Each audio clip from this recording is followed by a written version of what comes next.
Assalamualaikum warahmatullahi wabarakatuh. Apa kabar sobat sekalian? Jumpa lagi di channel Ramadan ini. Kali ini kita akan membahas berita dan masih hangat diperbincangkan, yaitu tentang Partai Buruh yang siap kawal Mahfud MD di gedung DPR ya untuk membongkar skandal Kemenkyu. Ini sesuai yang dilansir oleh rmol.id, dan ini menjadi langkah berani dari Mahfud MD. Dan yang paling penting lagi adalah setelah itu apa ya, apakah cuma membongkar kemudian tidak ada tindak lanjutnya, atau kasus ini hanya sebagai selingan atau entertainment saja gitu, politainment ya, entertainment politik. Langsung saja kita baca dan kita ulas sesuai yang dilansir oleh rmol.id. Republik Merdeka, langkah Menteri Koordinator Bidang Politik, Hukum dan Keamanan Menko Polhukam Mahfud MD yang siap menghadiri undangan Komisi 3 DPR RI untuk mengungkap temuan transaksi janggal 349 triliun rupiah di lingkungan Kementerian Keuangan mendapat dukungan penuh dari Partai Buruh. Partai Buruh menyatakan sikap mendukung penuh dan bersama Pak Mahfud MD untuk membongkar pencucian uang di Kemenkyu mengenai transaksi janggal, ungkap Ketua Umum Partai Buruh Said Iqbal saat jumpa pers secara virtual Selasa. Said Iqbal menegaskan tidak mungkin sekaliber Mahfud MD yang merupakan guru besar dan mantan Ketua Mahkamah Konstitusi mengeluarkan pernyataan secara serampangan ya. Pernyataan Mahfud MD tersebut seharusnya menjadi pintu masuk bagi Kementerian Keuangan untuk melakukan bersih-bersih dari perilaku korupsi. Atas dasar hal di atas, sebagai bentuk memberi dukungan Partai Buruh akan turun melakukan aksi bersamaan dengan pemanggilan Mahfud MD di DPR RI. Ratusan buruh di depan DPR akan mendukung sikap tegas dan tidak bergeming Pak Mahfud MD yang mengatakan ada transaksi janggal di Kementerian Keuangan sebesar 349 triliun rupiah. Demikian Said Iqbal. Iya. Itu ya sobat sekalian terkait dengan transaksi janggal 349 T ya. Yang ini tentu saja angka yang fantastis ya. Di saat kondisi sekarang yang susah gitu ya, negara ini terus menerus utang untuk melakukan pembangunan infrastruktur, ternyata ada transaksi janggal ya di Kementerian Keuangan, lembaga basah yang terus yang membawai berbagai macam lembaga gitu ya, ada bea cukai gitu ya, kemudian juga pajak, dan semuanya itu ternyata bermasalah ya, ada pengembangan pajak. Dan kembali lagi ini kasus 349 triliun ini ya, kembali lagi ini menjadi momentum untuk bongkar-bongkar terkait praktek KKN yang terjadi di negeri ini ya. Bagaimana tidak gitu ya, negeri yang sudah memasuki masa reformasi, yang diharapkan tentang KKN itu ada semangat untuk dikurangi, maka yang terjadi malah menjadi-jadi gitu ya. Dengan adanya KPK misalnya, KPK yang sudah menjadi lembaga ad hoc yang itu diharapkan bisa diandalkan ya, karena polisi juga pada waktu itu ternyata tersangkut korupsi juga, dan korupsinya gila-gilaan ya. Jadi tidak ada saat ini lembaga yang tidak tersentuh dengan korupsi, dan korupsi ya ibaratnya menjadi makanan sehari-hari di negeri ini. Ya, apa yang disampaikan oleh Pak Mahfud ya, sepandang mata itu memandang, tidak ada yang tidak terkena korupsi ya, dan korupsi itu gila-gilaan, baik itu yudikatif ya, legislatif dan eksekutif, itu sudah kena yang namanya korupsi ya. Di yudikatif yang paling menghebohkan Akil Mukhtar ya, lembaga peradilan MK, akhirnya divonis seumur hidup ya. Bahkan kalau di Jepang itu kalau mendapatkan lembaga yudikatif ya, atau lembaga yang mengurusi pengadilan terdengar ada isu korupsi, maka itu akan menjadi seperti petir di tengah siang bolong ya. Itu akan menjadi isu yang akan menghebohkan di Jepang ya. Artinya memang di Jepang itu benar-benar menjunjung tinggi apa yang namanya pemberantasan korupsi gitu ya, pemberantasan korupsi. Dan itu jauh sekali dengan di negeri ini gitu ya, yang masih menganggap ya, dan hukumannya tidak begitu jerah ya, bahkan konon ya, bukan konon ya, di KUHP yang baru itu ya malah segala tindak korupsi itu dikurangi dengan sanksi pidana yang lebih ringan lagi ya.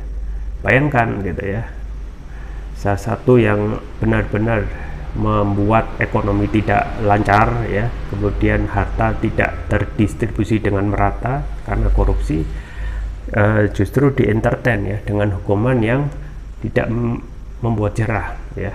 Meskipun KUHP itu akan berlaku 3 tahun yang akan datang, tetapi bagaimana mungkin gitu ya kita itu bisa membasmi ya, minimal mengurangi terkait tindak pidana korupsi yang merajalela di setiap institusi di negeri ini.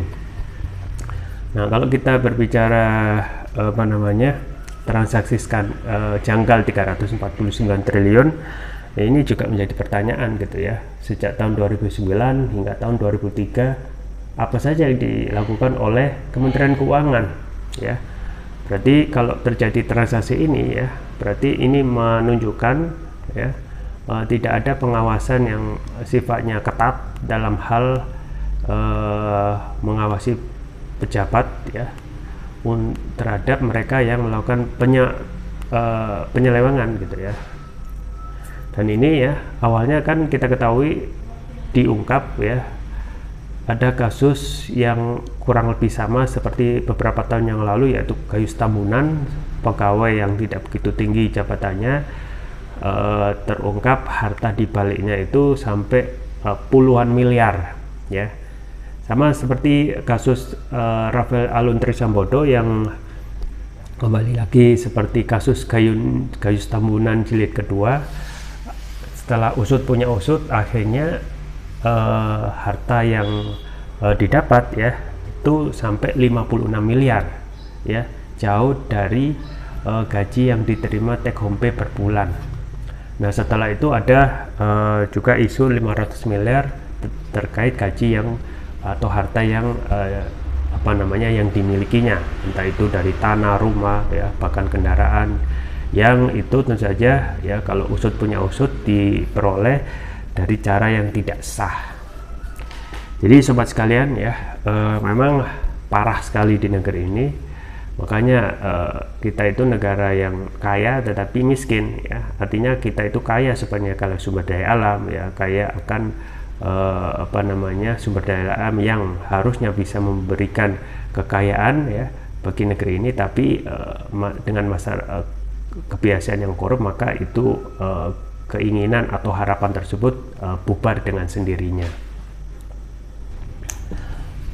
Nah, kemudian kalau kita melihat bagaimana pencegahan dan pemberantasan tindak pidana korupsi ya, tipikor ya, memang jauh panggang dari api ya. Dalam hal political will dari pemerintah kurang tegas ya, kemudian juga dalam hal menerapkan sanksi pidana kepada para koruptor itu masih malu-malu kucing ya. Bahkan beberapa waktu yang lalu ya ada kasus yang merugikan para peserta ataupun para pelanggan Indosuria dengan nilai 100 triliun ya, itu divonis bebas ya. Dan juga banyak contoh-contoh lain yang masih memberikan keleluasaan ataupun hukuman ringan terhadap para koruptor yang ini kemungkinan ya terus akan membuat ya praktek KKN itu akan tumbuh subur. Nah, memang setelah reformasi ya ada undang-undang tindak pidana korupsi ya, pasal yang penting itu dihapus, dan ini sebenarnya pasal yang penting untuk membuka bagaimana benang kusut korupsi yang ada di negeri ini, yaitu pasal tentang pembuktian terbalik. Jadi pasal pembuktian terbalik ini ternyata yang harusnya bisa menjadikan mampu untuk setidaknya mengurangi ya dalam hal semangatnya untuk mencegah dan memberantas korupsi, malah dihapus ya oleh DPR sendiri ya. Ada apa ini? Ya, berarti kalau dihapus ya, pada pasal itu sangat berguna, bisa diindikasikan yang menghapus ataupun mempunyai keinginan untuk meniadakan pasal pembuktian terbalik itu juga ikut korupsi gitu ya. Nah, padahal ini penting ya, bagaimana kalau pasal pembuktian terbalik ini diterapkan, maka ini akan sedikit mengurangi ya, bukan sebenar-benar bebas ya, akan mengurangi indikasi ataupun niatan para pejabat ataupun siapapun untuk melakukan tindak pidana korupsi ya. Jadi ketika awal menjabat ya akan dihitung hartanya, dan ini tentu saja diperlukan ya verifikasi ya. Setelah itu juga setelah masa jabatan selesai juga harus ya, pejabat tersebut harus membuktikan dari mana asal kelebihan harta yang didapat ya, apakah dengan cara yang sah atau dengan cara yang tidak sah. Nah, ini juga perlu adanya ketegasan ya dari para penegak hukum yang kita ketahui saat ini juga tercemar yang namanya praktek KKN ya. Artinya ya, meskipun kita itu berharap pada pasal pembuktian terbalik, tetapi para pejabat yang berwenang ataupun para penegak hukum ya masih belum bisa diandalkan, maka ini juga menjadi persoalan ya. Nah, terkait masalah skandal 349 triliun ya yang ada di Kementerian Keuangan, ini juga menjadi pertanyaan gitu ya. Selama ini ya apa yang dilakukan oleh Kementerian Keuangan ya atau Kemenkeu ya, Sri Mulyani yang katanya ya disematkan dalamnya adalah menteri terbaik ya saat ini, yang harusnya bisa memberikan atau membuat institusi itu ataupun menciptakan ya pemerintahan yang bersih ya, good governance dan clean government. Dalam artian pengawasan itu harus strategis ya, harus benar-benar menyeluruh ya, dan kemudian juga ada teladan dari pejabat tersebut ya dari atas ya, karena kita ketahui ya seperti slogan ikan busuk itu dari kepala, maka ketika ada perbuatan ataupun tindakan yang dalam tanda kutip busuk ya, penyelewengan, pengembangan pajak dan lain sebagainya, itu kemungkinan ya itu dimulai dari kepalanya. Nah, saat ini belum ada pengawasan gitu ya, termasuk juga Menkeu yang kemarin sesaat setelah klarifikasi ya. Nah, itu sebenarnya belum sepenuhnya bisa memberikan jawaban ya, bahwasanya persoalan tentang transaksi janggal itu selesai gitu ya. Jadi klarifikasi ya dengan Pak Mahfud itu bukan semata-mata langsung selesai gitu ya. Jadi setelah klarifikasi ya antara Kementerian Keuangan ya, yaitu Sri Mulyani dan Pak Mahfud ya, harus ada yang namanya tanggung jawab moral gitu ya. Ya kalaupun sampai separah itu ada transaksi janggal di Kementerian Keuangan sampai 349T, itu harusnya mundur gitu ya. Nah, ini juga yang kita dapati, yang contoh yang harus ditiru adalah contoh dari luar ya, ketika di Korea Selatan atau di Jepang ya, ketika mereka pejabatnya itu terbukti korupsi, maka mereka langsung mengundurkan diri gitu ya. Dan ini jauh dari kebiasaan di negeri ini yang ketika sudah ada masalah ya, kebiasaannya adalah saling lempar tanggung jawab ya, saling lempar tanggung jawab, dan tidak ada kesadaran untuk mengundurkan diri. Jadi mengundurkan diri itu baik ya, sebagai bentuk tanggung jawab moral ya. Sayangnya untuk kebiasaan pejabat yang suatu itu, yaitu mengundurkan diri ya, itu akan banyak sekali yaitu ya alasan, bantahan, sehingga akhirnya ingin tetap menduduki jabatan tersebut ya. Nah, wajar kalau kita melihat perilaku pejabat yang menyeleweng ini, karena kita ketahui memang tidak ada ya teladan yang bisa memberikan arahan untuk menciptakan pemerintahan yang bersih ya, good governance dan clean government.